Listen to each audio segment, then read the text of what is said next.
NAB cuts 200 jobs. Let's have a look. Hello everyone, Florian here and welcome to another episode of HeiseSays. Grab your stein of coffee and let's have a look at this article discussing the National Australia Bank cutting 222 jobs in a major workplace overhaul. So, National Australia Bank will cut 222 jobs in a major workplace shake-up less than a month after posting a quarterly $1.75 billion profit. And this is why they want all the banks wanting to close branches, wanting us all to go to a digital currency. This is the real reason to save money and maximize their profits. That's what it's going to be, guys. And I mean, you have to think about it, while I understand and appreciate the value of cash, I also appreciate the convenience of digital transactions. Beep, beep, beep, done, done, done. Don't need to go to cash. How often you go to an ATM machine, how often you cash check. You need to really make an exerted effort to use old school processes. When's the last time you cashed a check? I can't even remember it. I learned, I think I read somewhere, I saw somewhere in an article that it's, you know how you can just send an invoice with your account number and boom, transfers back and forth, money moving all around. In America, it's not that easy. It's crazy. It's crazy. They can't do it. They're still sending checks, like some primitives. I couldn't imagine that. So let's keep going. The redundancies will impact staff in the personal lending, technology, corporate finance, and client coverage sectors, the FSU has confirmed. Hundreds of workers will be redeployed to other sections. The FSU is consulting with NAB, Australia's second largest bank, on the cuts, and expressed outrage the redundancies were sweeping through less than a month after the bank's profit haul. FSU National Secretary Julia Angarosonia said there was a fear more job cuts were coming after the NAB's Q3 trading statement stated it was targeting an additional $400 million in cost savings. That can only mean more jobs are about to go, which has had a devastating effect on staff morale, she said.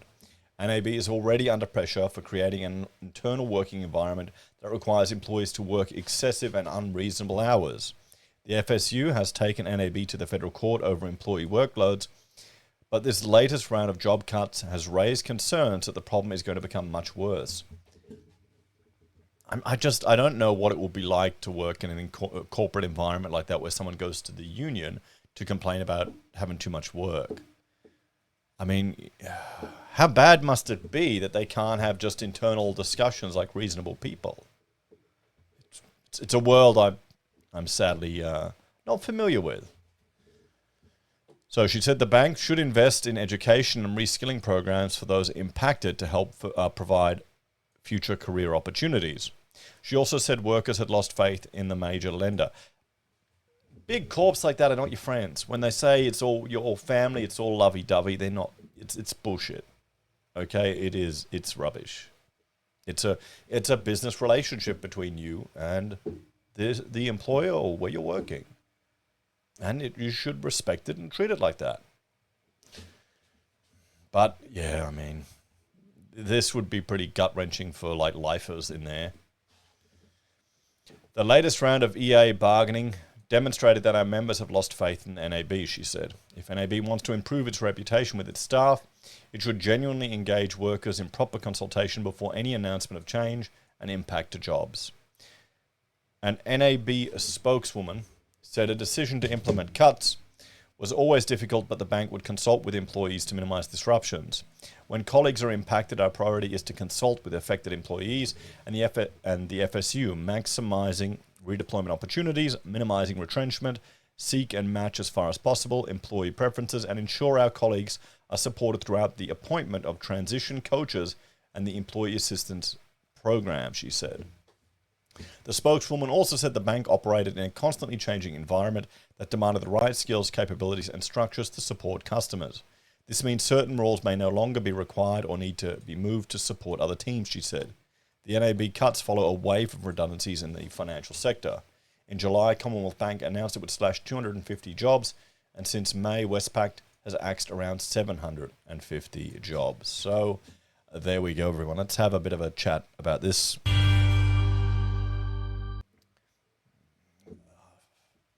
I mean,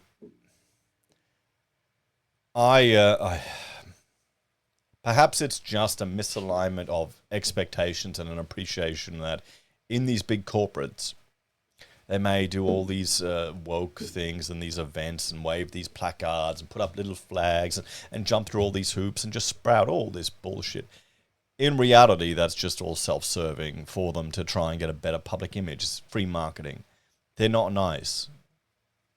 You shouldn't expect them to be. It's a business relationship.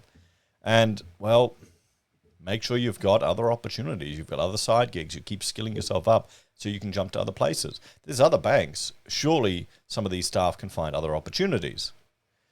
But, I mean, that's the sad reality of it. No one likes losing their jobs, but it's a part of life sometimes. And, well, with the way the economy's going, there are going to be some more people that may have to deal with some challenges. Hopefully it could be the path to something much better. You never know. Maybe you just need that a forceful push out of a comfort zone to find a new opportunity. Hopefully, that's what happens. As always, let me know your thoughts and opinions on this one. Take care, guys. If you're a fan of the channel and want to support us or want to check out our other stuff, you can look at HeiseBim or Heise Does. You can support us on YouTube or Patreon, use our referral links, buy our pocket squares, or call me if you need an architect. Take care. I'll see you next time.